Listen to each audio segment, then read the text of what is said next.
इंदिरा गांधी कहती थी कि जुडिशियरी मेरी पाबंद होना, अब नरेंद्र मोदी कहते हैं कि जुडिशियरी मेरी वफादार होना। क्या ये बात सच नहीं कि कांग्रेस और बीजेपी ने ओलिगार्क्स को पैदा किया? आप दोनों ने बैठकर मलाई खाई, जो देश का पैसा खाकर भाग चुके हैं या बैठे हुए, उसमें कोई मुगलों का नाम है क्या? कि हाइडेनबर्ग अगर यहाँ होता तो यूएपीए लग जाता उस पर। एक सावरकर होगा और एक सौतेला बाबा कौम कहीं आप महात्मा गांधी को ना बना दे। समाज के एमपी ने दिल्ली में कहा कि मुसलमानों का समाजी बायकॉट करो।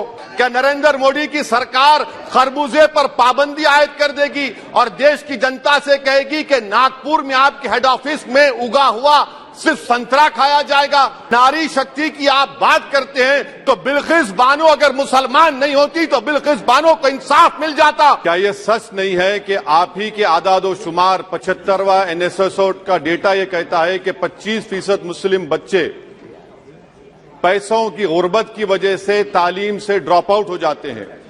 क्या ये सच नहीं है कि 7 साल से ऊपर जो बच्चों का खवानगी का तनासुब है तमाम मजाहिब में सबसे कम मुसलमानों का है? क्या ये सच नहीं है कि ग्रॉस अटेंडेंस रेशियो तमाम मजाहिब का सबसे कम मुसलमानों का है? क्या ये सच नहीं है कि सबसे कम एनरोलमेंट जो होता है वो मुसलमानों का है? क्या यह सच नहीं है कि AISHE की रिपोर्ट ये कहती है कि हायर एजुकेशन में मुसलमान का तनासुब 5% से 4% पर आ चुका है? और ये सरकार इन तमाम आदादोशुमार को देखते हुए, इनके आदादोशुमार को सामने रखते हुए सदर जमहूरिया के खुतबे में लफ्ज अकलियत का, माइनॉरिटी का जिक्र भी नहीं किया गया, जो भारत की आबादी का 19% का हिस्सा है। ये इनकी मोहब्बत अकलियतों से और मुसलमानों से। सर, क्या यह बात सच नहीं है कि आपने माइनॉरिटी के बजट को 40% कम कर दिया, स्कॉलरशिप के पैसों में 560 करोड़ रुपए कम कर दिए? ये आपकी मोहब्बत है जो नफरत की निशानी बनती है। नरेंद्र मोदी की सरकार ये नहीं चाहती कि अकलियत और मुसलमानों के बच्चे तालीम याफ्ता होकर इस देश को मजबूत करें। वो उनको हमेशा गुर्बत और नाइंसाफी का शिकार बनाकर रखना चाहती है। सर, दूसरी बात इसमें यह है कि आज अकलियतों को मुसलमानों के ताल्लुक से कोई महीना ऐसा नहीं जाता जहां पर उनको जान से मारने की धमकी नहीं दी जाती।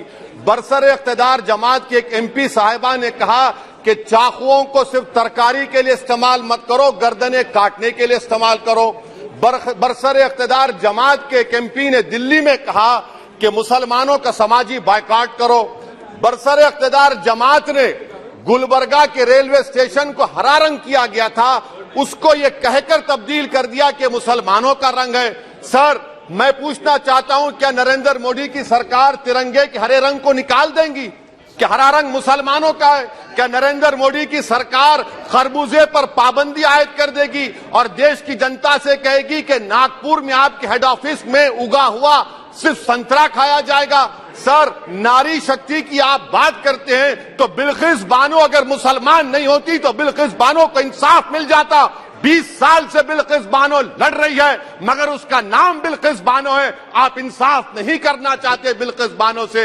ये नारी शक्ति आपकी है। पसमानदा मुसलमान से आपकी मोहब्बत, दीजिए 1950 के प्रेसिडेंट ऑर्डर तरमीम करिए, दलित मुस्लिम का स्टेटस पसमानदा को दीजिए। आप नहीं देना चाहते। क्या मजहबी आजादी का उनको हक हासिल नहीं है?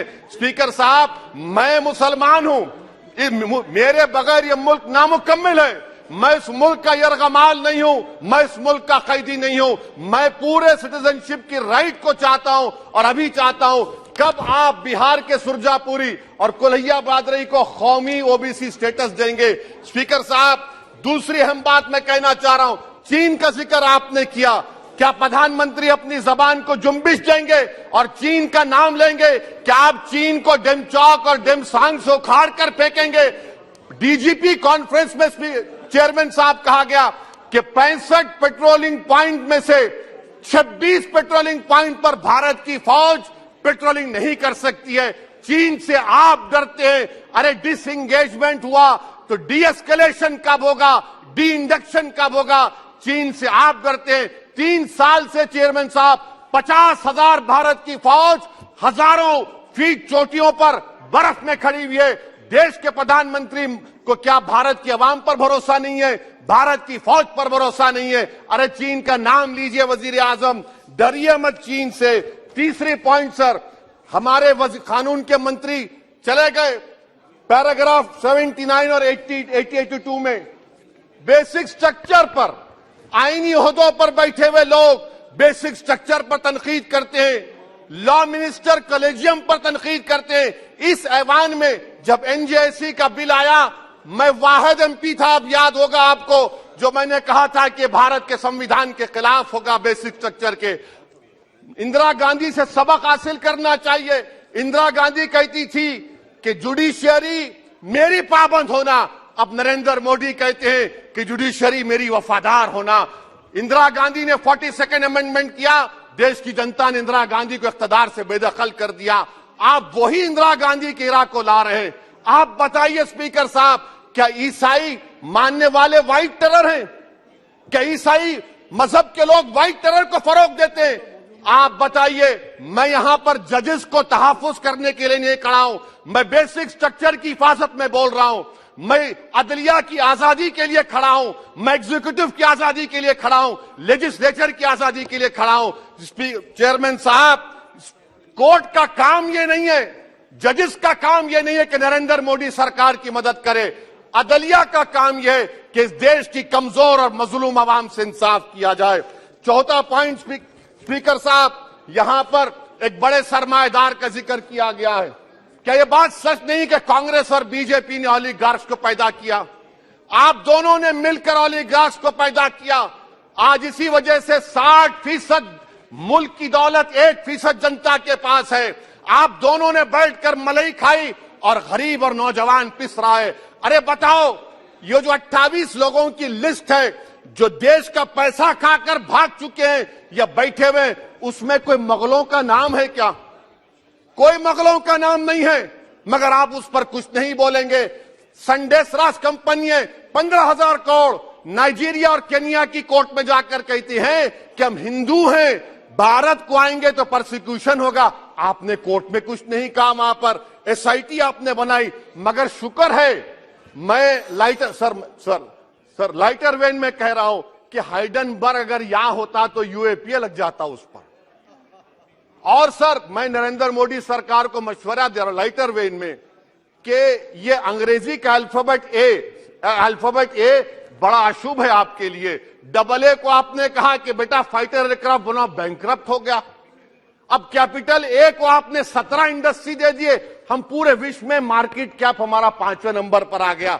सर, देश के प्रधानमंत्री से बताना चाह रहा हूं कि वजीर दाखिला का नाम भी ए से शुरू होता है। मैं खत्म कर रहा हूं। मैं स्पीकर चेयरमैन साहब, मैं सरकार से पूछना चाह रहा हूं कि क्या जनवरी 2024 और फरवरी में क्या ये सरकार थर्मो न्यूक्लियर ब्लास्ट करने जा रही है? क्या आपने हमारे अतराफ में देख लिया कि उसके अवाक़िब और नताइज क्या निकलने वाले हैं? चेयरमैन साहब, मैं आपको बता रहा हूं कि चीन के बारे में क्या हमको बीबीसी की की रिपोर्टिंग की जरूरत पड़ेगी, जिस तरह 2002 गुजरात के बारे में कहा गया। स्पीकर साहब, अकलियतों के बारे में, मुसलमानों के बारे में एक शायर ने कहा था, आग से आग बुझाने को कहा जाता है, जख्म पे जख्म खाने को कहा जाता है। हम वफादार है बताने के लिए, हमको अपना सर कटाने के लिए कहा जाता है। सर, देश के प्रधानमंत्री पूरे फॉरेन टूर में जाते हैं, वहां पर गांधी का नाम लेते हैं। मुझे अप्रीहेंशन, खदशा इस बात का है कि इस देश में 2 बाबा कौम हो जाएंगे, एक सावरकर होगा और एक सौतेला बाबा कौम। कहीं आप महात्मा गांधी को ना बना दे। तो सर मैं खत्म कर रहा हूं सर। इसीलिए मैं आपके जरिए से हुकूमत से मुतालबा करता हूं कि प्लेसेस ऑफ वर्शिप एक्ट को डिस्टर्ब ना किया जाए, मुसलमानों का अक़लियतों का बजट बढ़ाया जाए, बिल्किस बानो से इंसाफ करिए, चीन से मत डरिए प्रधानमंत्री, चीन को काट पर फेंकिए। शुक्रिया सर।